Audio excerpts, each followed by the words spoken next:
Ici Satou. J'aime les femmes mûres et séduisantes, surtout celles qui sont habituellement strictes mais qui laissent parfois entrevoir une certaine vulnérabilité. Le Gapmo est génial, non? Jeune maître. Je me tournai vers la voix et vis Nehru, en sueur dans son débardeur, en train de griller des takoyaki. Je lui fis signe de la main et me dirigeai vers son stand avec le reste de mon groupe. Bonjour, Nehru. Tu t'installes près de l'aire d'amarrage des dirigeables aujourd'hui? Tu le sais, avec la visite des 8 épéistes de Shiga à Labyrinth City, on va faire des profits. Nehru esquissa un sourire, une canine proéminente pointant vers la foule rassemblée dans l'aire d'amarrage des dirigeables, à l'ouest de Labyrinth City. La rumeur courait que des 8 épéistes de Shiga arrivaient de la capitale royale aujourd'hui pour enquêter sur la prophétie. Un puissant roi apparaîtra, celui qui règne sur la mer de sable. Au-delà des montagnes qui entouraient Labyrinth City, un grand dirigeable apparut.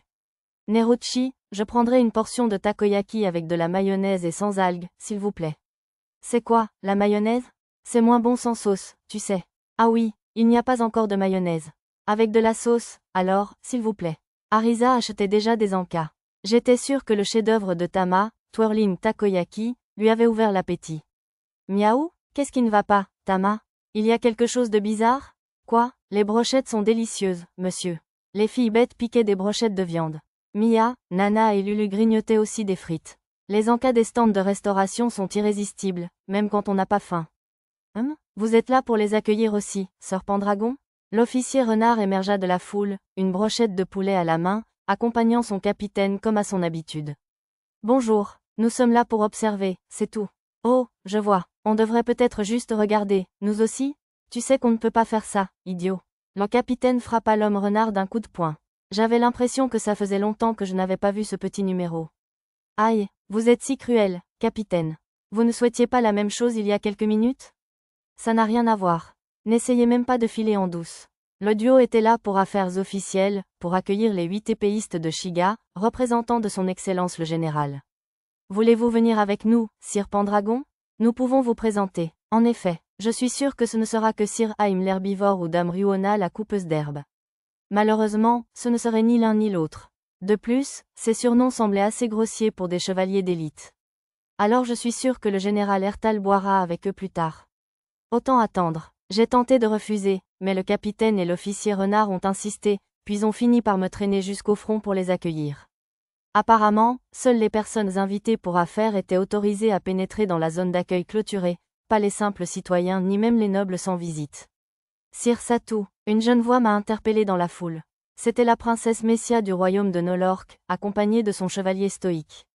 Derrière elle, j'ai aperçu le 3e fils du vice-roi, Jerry, accompagné de ses complices habituels et d'un garde du vice-roi. Tu es aussi ici pour accueillir les Shiga-8, non? Oui, Sir Kinkuri et ses compagnons m'ont invité. Utilisant mon infatigable poker face pour dissimuler ma réticence, j'ai répondu à la princesse Messia par un sourire tout aussi éclatant. Vraiment? Sir Jerry représente le vice-roi, et il a eu la gentillesse de m'amener sur mon insistance. Derrière eux se trouvait le fonctionnaire d'âge mûr que j'avais rencontré à notre arrivée à Labyrinth City, et qui était probablement le véritable guide. Luram, le fils du baron Tokay, s'éclaircit la gorge pour attirer mon attention. Fidèle client des stands de nourriture tenus par Nehru et les autres filles, je le voyais assez souvent. Sir Pendragon, quand ouvrirez-vous l'école des explorateurs? Lord Jerry s'en inquiétait beaucoup, alors répondez-moi pour lui. Avez-vous dit une école d'explorateurs? Oui, ou du moins une série de conférences pour les nobles. Jerry et les autres nobles, dont la princesse Messia, me regardèrent tous avec intérêt. Je me suis souvenu des paroles du maître de guilde. Nous avons eu des enfants, comme la princesse de ce petit pays et le 3e fils du vice-roi, qui nous ont demandé quand nous prévoyions de lancer des cours pour les nobles ou une école pour jeunes explorateurs. Ne pourriez-vous pas simplement engager des instructeurs à domicile au lieu d'attendre le début des cours pour les nobles? Ai-je demandé. Même si je lançais un cours réservé aux nobles, je donnerais probablement la priorité aux enfants les plus pauvres qui n'auraient pas les moyens d'engager des instructeurs privés. Mais alors, ce ne serait pas la peine, a immédiatement répondu Jerry. Que veux-tu dire? Ils se contentaient de nous flatter sans jamais nous laisser nous entraîner. Ou alors, ils nous racontaient simplement leurs propres aventures dans le labyrinthe. Cette fois, ce fut Mary-Anne, la fille du baronnet Dukelly, qui me répondit. C'était probablement vrai pour les enfants des familles nobles qui contrôlaient la cité du labyrinthe, je suppose. Tout instructeur qui emmènerait ses enfants dans le labyrinthe et risquerait de les mettre en danger s'exposerait à de graves répercussions. Je sais, Tu devrais plutôt nous enseigner, sœur Satou. Excellente idée, princesse Messia. Sœur Chevalier s'est aventurée au plus profond du labyrinthe à maintes reprises. La princesse Messia fit une proposition malheureuse, et Mériane accepta, les joues rouges. L'espace d'une seconde, Jerry jeta un coup d'œil à Mériane, l'air mécontent. Oh oui, je suppose que Sir Pendragon est un explorateur à l'insigne de Grenat. Il serait parfait. Le reste de la bande de nobles de Jerry intervint.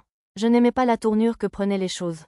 Non, on ne peut pas faire ça, s'opposa soudain Jerry d'une voix forte, puis il ferma la bouche. Et pourquoi pas, parce qu'on ne peut tout simplement pas, voilà pourquoi. Jerry secoua la tête avec ferveur à la question de son ami.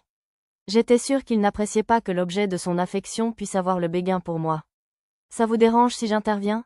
Je fis signe au jeune noble querelleur d'écouter. Je suis terriblement désolé, mais mon groupe et moi sommes en plein entraînement pour défier un maître d'étage après Sir Gélil. Chaque instant libre est consacré à ces préparatifs, alors, même si cela me peine, je ne peux accepter la position de votre professeur. Veuillez essayer de comprendre et de me pardonner. J'essayais d'exprimer le plus de regrets possible en déclinant leur demande. Cette dernière partie était peut-être un peu excessive, mais personne ne sembla le remarquer. L'officier Renard, qui affichait un sourire amusé sur le côté, désigna le dirigeable qui était presque au-dessus de nous. Sir Pendragon, ils atterrissent bientôt. Projetant une ombre noire sur la foule, le vaisseau commença lentement à descendre. Sous mon regard, Arisa tira sur ma manche. Maître, Tama a trouvé des individus suspects. Se couvrant la bouche d'une main, Arisa communiqua avec moi grâce au sort de magie spatiale, discours tactique. Aucun point rouge ne se reflétait sur mon radar, mais Tama avait les yeux rivés sur un groupe d'hommes en robe grise, le visage masqué par des capuches. D'après mon écran de rat, il s'agissait de marchands de la province de Parion. Ils portaient des titres comme marchands, guides des ombres et adorateurs du seigneur démon, bien que tous, sauf le premier, étaient dissimulés par un objet empêchant leur identification. De plus, leurs affiliations indiquaient compagnie Kétotul et Lumière de la Liberté. Ce dernier était caché comme les deux autres titres, il s'agissait probablement d'un groupe similaire aux Ailes de la Liberté, adorateurs du seigneur démon, qui avait ressuscité un seigneur démon dans l'ancienne capitale. Heureusement, il ne semblait pas posséder de cornes courtes ou longues dangereuses, objets qui transforment les humains en démons. D'après mes recherches sur la carte, les 8 hommes présents étaient les seuls membres hors de leur base, dans la cité marchande de Tartumina. J'ai rapidement marqué tous les adorateurs du seigneur démon sur ma carte. Sergent Tama, Sergent Pochi, j'ai une mission pour vous. Oui, monsieur, ils ont tous deux salué avec enthousiasme. Je leur ai demandé de se taire d'un geste de la langue, puis j'ai continué mes instructions. Je vais jeter les hommes en robe grise loin de la foule. Une fois inconscients, je veux que vous les attachiez. Lulu et Nana, assurez-vous que les enfants nobles sont en sécurité. Arisa et Mia, vous êtes les guetteurs. Lisa, soyez prête à faire face à tout imprévu. Le groupe acquiesça discrètement, et Tama et Pochi se faufilèrent à travers la foule, attendant sur la place un peu plus loin. Nous commencerons dès que le dirigeable atterrira et que les visiteurs commenceront à descendre la rampe. C'était probablement à ce moment-là que le groupe comptait passer à l'action. J'utilisais le sort de magie spatiale clairvoyance pour avoir une vue d'ensemble de la situation. On dirait qu'ils envoient d'abord les chevaliers sacrés. Tandis que l'officier Renard murmurait, 4 chevaliers sacrés descendirent d'un pas rapide la rampe, s'alignant en bas pour attendre leur maître. 2 d'entre eux étaient équipés des épées magiques que j'avais données au royaume comme échantillon. Ce n'est donc pas Sir Haim ou Dame Ruona. C'est Dame Elmina la coincée. L'observation du capitaine fut couverte par les acclamations de la foule. Au même moment, les adorateurs du seigneur démon se saluèrent mutuellement. C'est parti. Faisant signe à mon groupe avec le langage tactique, j'ai utilisé la main magique pour saisir chacun des adorateurs du seigneur démon et les jeter sur la place où Tama et Pochi attendaient. Les hommes ont crié, mais leurs voix se sont perdues dans la foule hurlante. Les seules personnes qui les remarquèrent voler furent une poignée de personnes à l'arrière et mademoiselle Elmina, des 8 épéistes de Shiga. Seul l'un d'eux possédait la compétence « boîte à objets », alors je pris soin de le plaquer au sol pour m'assurer qu'il perde connaissance, au lieu de le balancer comme les autres. Impossible de savoir s'il cachait des cornes courtes ou longues dans sa boîte à objets. C'était faible, mais ma compétence « détection du danger » m'avertit de quelque chose en direction du dirigeable. Je levai les yeux et vis un point rouge apparaître sur mon radar au même moment. Le point était juste derrière mademoiselle Elmina, qui pivota sous mes yeux. Un bras pointu la frappa et la projeta dans les airs. Tandis qu'elle laissait une traînée de sang dans l'air, la créature qui l'avait frappée, un démon intermédiaire de niveau 45 franchit la trappe du dirigeable et la poursuivit. Lisa, viens avec moi. Sans attendre de réponse, je me mis à courir, sautait légèrement et rattrapait mademoiselle Elmina en plein vol. Oui, monsieur. Lisa bondit entre nous et le démon hérissé qui approchait. Bourili. Hurlant, le démon hérissé à 6 bras illumina une lueur argentée. Il semblait avoir utilisé quelque chose pour améliorer sa défense. Burk. Qu'est-ce que c'était? Dans mes bras, Elmina se remit de son étourdissement momentané. Bourili. Le démon hérissé hurla de nouveau. Un ennemi. J'esquivai les lances de pierre qui jaillirent du sol en répondant. Elles étaient produites par la magie de terre du démon hérissé. Après avoir esquivé, je déposai mademoiselle Elmina au sol. Les 4 chevaliers sacrés avaient couru jusqu'à l'endroit où Lisa affrontait le démon hérissé, alors je lui fis signe de reculer. C'est ce qui vous a frappé par derrière, dame Elmina. Je vois, je suppose que vous m'avez sauvé, alors. Plus petit que ouvrir, plus grand que, utilisant la compétence, boîte à objets, Elmina sortit l'arme que j'avais déjà vue sur son dos.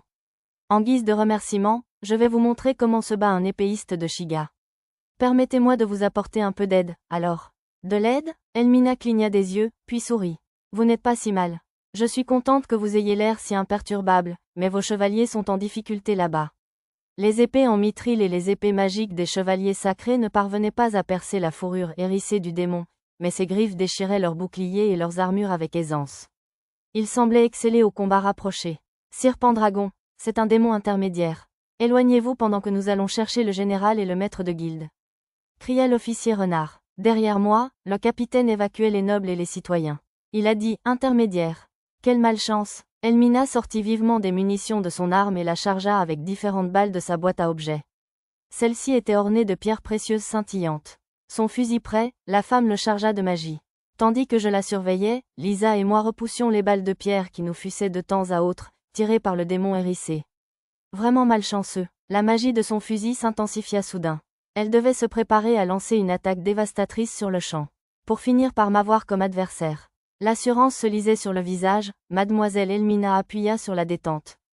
Plus petit que Pierce, plus grand que, pistolet papillon d'eau. Au mot-clé, percé, des gouttes d'eau apparurent autour de son fusil, formant un tourbillon qui tourbillonnait autour du canon. Lorsqu'elle appuya sur la détente, une balle explosa à une vitesse incroyable, presque comme accélérée par la spirale d'eau. La balle laissa une traînée bleue derrière elle en fonçant vers le front du démon hérissé, et la manqua. Le démon se contorsionna juste avant l'impact, sacrifiant un bras mais évitant une blessure mortelle. Pourtant, ces balles pouvaient clairement transpercer la fourrure argentée du démon hérissé. Boulilili, je suis impressionné qu'il ait esquivé ça. Attends, il y en a d'autres? Après un froncement de sourcils, l'expression d'Elmina se transforma en étonnement. 5 autres démons identiques au premier étaient apparus autour de lui.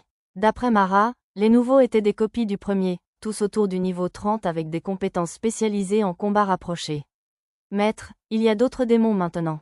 Ça va aller? C'est bon, ce sont juste des démons mineurs autour du niveau 30. Je suppose que ça ira, alors. Devrions-nous continuer à évacuer les civils pour l'instant? Désolé, mais oui, s'il te plaît.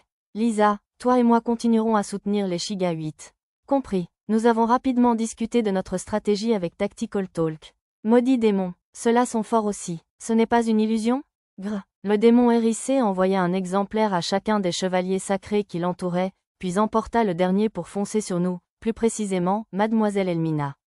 J'en prends un. Soyez prudent. Elmina accepta ma proposition sans même un regard. Puis, jetant le pistolet papillon d'eau dans sa boîte à objets, elle en sortit 2 pistolets. Chacun avait une petite lame de baïonnette. Ils étaient tellement cool que j'ai failli retomber dans mes fantasmes de collégienne ringarde. Ne présume pas qu'une tireuse comme moi ne maîtrise pas le combat rapproché. Alors que les démons se rapprochaient, elle tira avec ses pistolets l'un après l'autre.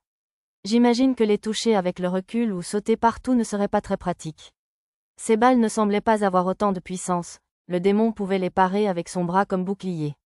Je serai ton adversaire. J'ai paré l'attaque de la copie avec mon épée féerique, je l'ai attrapée par la fourrure et je l'ai lancée à Lisa.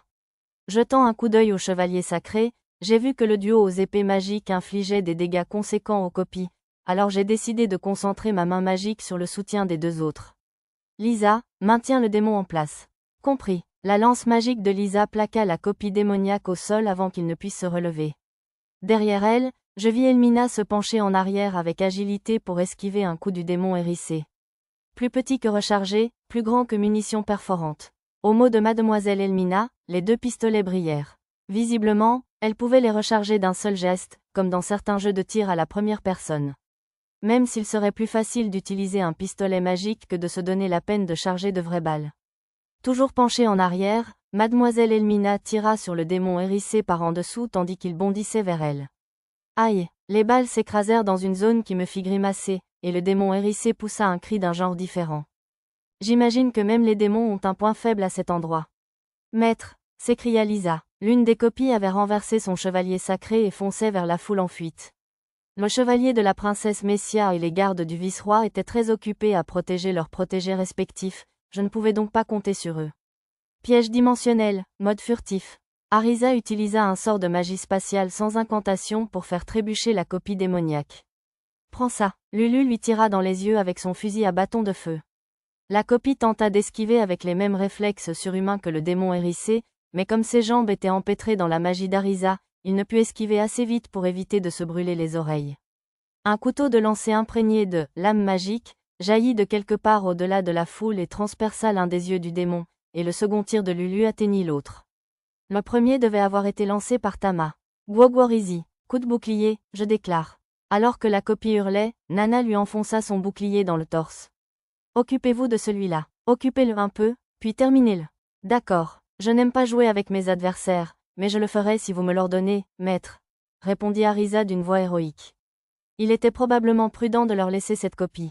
Un peu plus loin, je vis une des autres copies envoyer valser un chevalier sacré, et je me mis à courir. Laissant Lisa s'occuper de la copie que nous combattions, je courus arrêter celle qui venait de se détacher. Difficile de ne pas utiliser « téléportation » ou « transfert » quand j'étais pressé, surtout quand des vies étaient en jeu. Je serais ton adversaire. Je frappais le dos de la copie avec mon épée de fée. Alors qu'il se retournait pour me frapper du poing, j'esquivais son attaque et lui donnais un coup de pied dans le torse nu, le projetant vers Mademoiselle Elmina. La copie démoniaque souleva des gravats en s'écrasant au sol. Plus petit que Pierce, plus grand que pistolet papillon d'eau. Ayant repris son fusil, Mademoiselle Elmina tira sur la copie en pleine tête. Mon coup de pied réduisait déjà sa santé, il se transforma en poussière noire et disparut. Impressionnant comme toujours, Dame Elmina. Nul besoin de craindre les démons tant que nous avons l'un des 8 épéistes de Shiga à nos côtés. Voyant la défaite de la copie, les chevaliers sacrés applaudirent. Ils étaient couverts de terre, de sang et d'éraflures, mais leur morale était encore au beau fixe. Ah! Juste après avoir abattu la copie, Mademoiselle Elmina reçut un coup du démon hérissé et s'écroula au sol. Elle n'avait subi qu'un seul coup, mais sa santé était réduite de moitié. Le démon chargea pour l'achever, ses griffes redoutables rougeoyantes. Je ne crois pas. Je fonçai vers elle aussi vite que possible sans utiliser « transfert » et lui assena un coup de pied volant au flanc. Je pris soin de me retenir pour ne pas le tuer d'un seul coup, mais le démon hérissé fit à nouveau preuve de réflexe ultra rapide et évita un coup franc. Gwoli. Reculant en titubant, le démon me fusilla du regard et prit une position défensive. Ses 3 bras s'affaissaient mollement d'un côté, et l'éclat argenté de sa fourrure s'estompait de ce côté. Je suppose que mon coup de pied a fait plus de dégâts que je ne le pensais. Bourili. Tandis qu'il hurlait, les balles de Miss Elmina le fracassèrent au flanc. Le démon hérissé réagit à temps pour protéger sa tête, mais ses bras décolorés furent facilement détruits et il subit de lourds dégâts. Les défenses de Mademoiselle Elmina étaient peut-être minces comme du papier, mais sa puissance d'attaque était manifestement extrêmement élevée. Laissez-nous faire. Vous protégez Dame Elmina. D'accord. Ne meurs pas. Échangeant des répliques qui ressemblaient à des signaux d'alarme, les 2 chevaliers sacrés vinrent au secours de Mademoiselle Elmina. Les 2 autres chevaliers sacrés semblaient menacés d'être tués par les copies à tout moment. Je suis désolé, maître. En entendant les excuses de Lisa et en me retournant, je vis la copie qu'elle combattait se réduire en poussière noire. Elle avait dû le vaincre accidentellement en essayant de se retenir. Nous avons aussi éliminé notre homme par erreur. La copie qu'Arisa et les autres s'occupaient fut détruite à peu près au même moment que celle de Lisa. Un timing parfait, c'est bon. Plus importante encore, allez affronter les 2 copies que les chevaliers sacrés combattent, s'il vous plaît. Tama et Pochi, pouvez-vous venir aussi? D'accord. Nous avons déjà dénoncé les méchants à la police, monsieur. D'après ma carte, les gardes du vice-roi avaient encerclé les adorateurs du seigneur démon. Ils pourraient probablement prendre les choses en main. Lulu, protège Arisa et les filles à la place de Nana, s'il vous plaît. Nana, viens par ici. Le groupe acquiesça joyeusement. On va s'occuper de ces 2-là. Allez aider Dame Elmina, s'il vous plaît. Ne soyez pas absurde. Ce sont des démons. Ils sont bien plus puissants que les monstres du labyrinthe. Les nobles chevaliers sacrés hésitaient à nous laisser combattre les démons à leur place. Les gorilles ont leur place dans un zoo, je le déclare. Nana lança un provocation inexpressif, détournant l'attention des deux copies démoniaques des chevaliers. Prends ça, et ça, monsieur. Tama et Pochi accoururent, leurs épées magiques d'un rouge étincelant, s'abattant sur les deux copies comme des balles. Les chevaliers sacrés les regardèrent bouche bée, incrédules. Tu vois, on peut gérer ça. D'accord, d'accord. Visiblement encore sous le choc, les chevaliers sacrés acceptèrent de se replier. À cet instant, la magie de guérison de Mia soigna rapidement les blessures des chevaliers. Merci, soyez prudents. Sur ces mots, les deux chevaliers sacrés coururent vers Mademoiselle Elmina. Les seuls ennemis restants étaient le démon hérissé qu'Elmina combattait et les deux copies auxquelles nous avions affaire. Nana, distrait l'un d'eux, et Arisa, anéantis-le avec la magie du feu. Lisa, assure-toi que l'autre ne s'échappe pas. Après avoir donné ses ordres, je me retournai pour voir comment allait Elmina. Les chevaliers sacrés avaient encerclé le démon hérissé pour le maintenir sur place, et Elmina lui tirait dessus par derrière, réduisant sa santé. Elle était entourée par la lueur scintillante des sorts défensifs de magie lumineuse, comme bouclier de rayon et armure d'anneau de rayon. Gourli, le démon hérissé lança le sort lancé de pierre autour de lui, projetant les chevaliers en arrière et projetant une nouvelle gerbe de sang dans les airs. On n'a pas fini. Un bouclier de chevalier sacré ne se brise pas si facilement. Les courageux chevaliers sacrés poussèrent des cris de guerre en chargeant vers les lignes de front. Imprudent, grommela Mia en les soignant à nouveau par magie. Bouclier de rayon, Cougin. À l'unisson, les chevaliers sacrés lancèrent le sort de magie lumineuse bouclier de rayon par-dessus leur bouclier physique. Leur puissante magie lumineuse défensive n'était pas la seule raison pour laquelle ils étaient si efficaces comme tanks malgré leur niveau allant de 32 à 37. Ils portaient des armures et des casques de haute qualité, et ils étaient dotés de compétences défensives comme corps indestructible et parade. Et fou, calme-toi avec ton ambition démesurée. Tu devrais peut-être essayer de travailler sans dévisager Dame Elmina, Laka. Et fou, Laka, assez de bavardage. Gourli, il prépare une attaque de zone. Préparez-vous, les chevaliers sacrés renforcèrent leur défense avec des compétences et de la magie de lumière.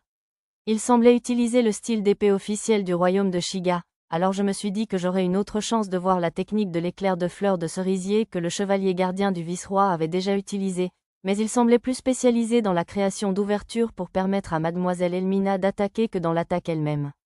J'avais réussi à reproduire la technique de l'éclair de fleurs de cerisier, mais les fragments de lame magique censés former les pétales de fleurs de cerisier étaient devenus gros et rouges, ce qui ressemblait davantage à un éclair de rose. J'espérais le revoir pour comprendre ce que je faisais mal. Derrière moi, il y eut un grand sifflement et une vague de chaleur. En me retournant, je vis que les flammes d'Arisa en avaient réduit une copie en poussière noire. L'autre exemplaire était lui aussi à l'article de la mort. Pochi n'était pas très doué pour se retenir. Maître, grâce à ma compétence, oui aiguë, j'entendis le cri d'Arisa au milieu du rugissement des flammes. Le démon hérissé était juste devant moi, brandissant ses 3 bras fonctionnels. Il a dû se rapprocher de moi pendant que j'étais distraite un instant. Éclair de fleurs de cerisier. Oups, comme je pensais à l'éclair de fleurs de cerisier quelques instants plus tôt, j'ai accidentellement sorti ma version imitée. Des fragments de lumière rouge se sont dispersés de mon épée de fée comme des pétales de rose. Du coin de l'œil, j'ai vu la barre de vie du démon hérissé dégringoler. Plus petit que Pierce, plus grand que massacre à la balle magique. Juste à ce moment, le coup de grâce de Miss Elmina a frappé. 2 balles lumineuses se sont rapprochées du démon, entourées d'une spirale scintillante, et ont atteint l'arrière de la tête du démon hérissé. C'était un mouvement impressionnant. Le démon hérissé sans tête est tombé au sol et s'est désintégré en poussière noire. La copie que mes compagnons combattaient a également disparu lorsque le corps principal a été détruit. Maintenant, quelle excuse allais-je inventer pour l'éclair de fleurs de cerisier? Merci, vous m'avez été d'une grande aide. Je suis Elmina Kirikou, des 8 épéistes de Shiga.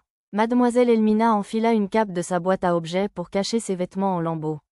Je suis ravie que nous ayons pu vous être d'une quelconque aide. Je suis Satou Pendragon, chevalier héréditaire de la baronnie Munno. Malgré ses sueurs froides, Mademoiselle Elmina se présenta avec aisance, alors j'en fis autant. Pour une raison inconnue, elle cligna des yeux, surprise, à ma présentation. Je ne voulais pas faire de vagues en la questionnant, cependant. Je lui tendis simplement une serviette absorbante de mon sac de garage et attendis qu'elle prenne la parole. Merci. Par Munno, vous parlez du territoire Munno? C'était sans doute une façon polie de s'adresser au territoire maudit. J'acquiesçai donc. Oui, c'est exact. La bravoure du baron Munno a levé la malédiction sur ces terres. J'ai ensuite expliqué que le roi mort-vivant Zen avait jeté la malédiction sur la région par rancune envers l'ancien marquis Munno, mais qu'il avait déjà été exorcisé. À en juger par son nom, elle était probablement apparentée à la noble famille du comté de Kirikou, au sud-est de la cité marchande de Tartumina, et elle était un membre charismatique des influents 8 épéistes de Shiga. J'espérais donc qu'elle répandrait la nouvelle pour nous. Alors, vous êtes chevalier de la baronnie Muno? Vous êtes à Labyrinth City pour vendre des noyaux, ou peut-être pour devenir explorateur? Pas exactement. Je reste ici un moment pour former mes compatriotes. Cela ressemblait un peu à un interrogatoire, mais je voyais bien qu'elle n'avait aucune mauvaise intention, alors j'ai répondu honnêtement. Vos chevaliers sacrés vont bien? Ai-je demandé. Oui, ils iront bien, grâce aux soins prodigués par un de vos amis.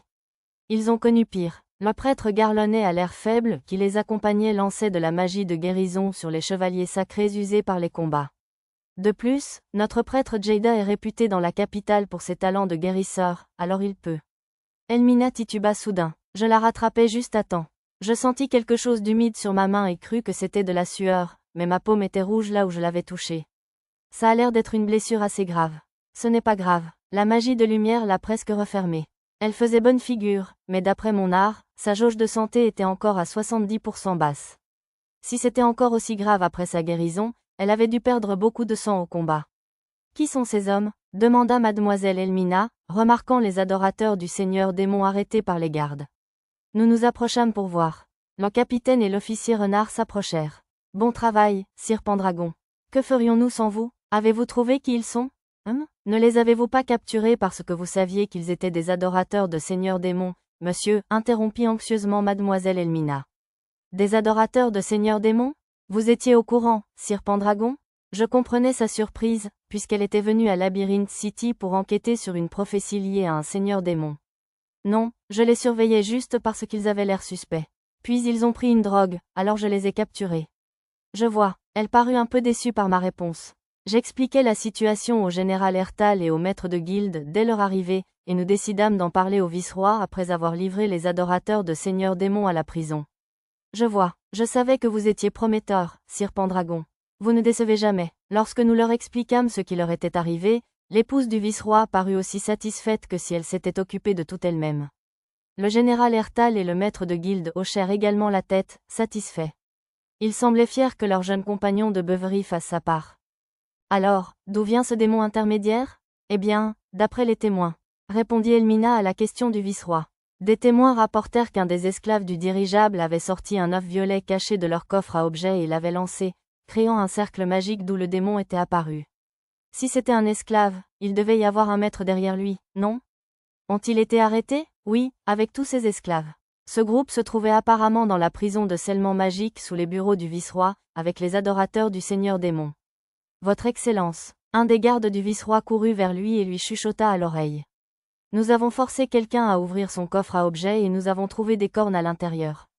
Une corne, probablement une corne courte ou longue qui pouvait transformer les gens en démons. La courte? Non, il y en avait 5, mais une longue aussi. Ils chuchotaient tous les deux, mais j'ai tout entendu grâce à mon don d'ouïe aigu. Heureusement que j'ai étouffé le problème. Si 5 démons mineurs et un autre démon intermédiaire étaient apparus dans la foule au milieu de cette situation, je doute que j'aurais pu assurer la sécurité de tous sans révéler toute ma puissance. Savons-nous qui sont ces insurgés? D'après les résultats de l'analyse de la pierre Yamato que vous nous avez prêtée, ils appartiennent à un groupe appelé Lumière de la Liberté qui se propage à l'ouest du continent. L'ouest, si je me souviens bien, Ayato le héros était actuellement en déplacement professionnel, il éliminerait donc probablement ce groupe pendant qu'il enquêtait sur les rumeurs concernant des seigneurs démons. Je vois, nous avons donc été envahis par un groupe d'une autre province. Si seulement il y avait quelqu'un pour remplacer Poputema. Le vice-roi et son épouse murmurèrent entre eux. L'ancien conseiller Poputema, aussi surnommé le « noble en vert », avait apparemment laissé un vide important à la tête des renseignements. Y a-t-il de nouvelles informations? Une fois la conversation terminée, mademoiselle Elmina leur prit la parole. Le vice-roi fit signe à Elmina, au général Ertal et au maître de guilde de s'approcher et me rapporta l'information que je venais d'entendre. C'est une terrible nouvelle. S'il y avait eu d'autres démons là-bas, je doute que j'aurais pu les vaincre. L'épouse du vice-roi ricana. Alors, en plus d'avoir sauvé la cité du labyrinthe d'un grand péril, notre sire Pendragon a même protégé Dame Elmina, des 8 épéistes de Shiga, au combat. À en juger par son air satisfait, le sujet allait probablement être abordé au prochain goûter. Oui, avec la force dont il m'a fait preuve, je parie qu'il pourrait lui-même être nominé pour les 8 Shiga. À ces mots, un murmure parcourut ces chevaliers sacrés et les gardes du vice-roi présents.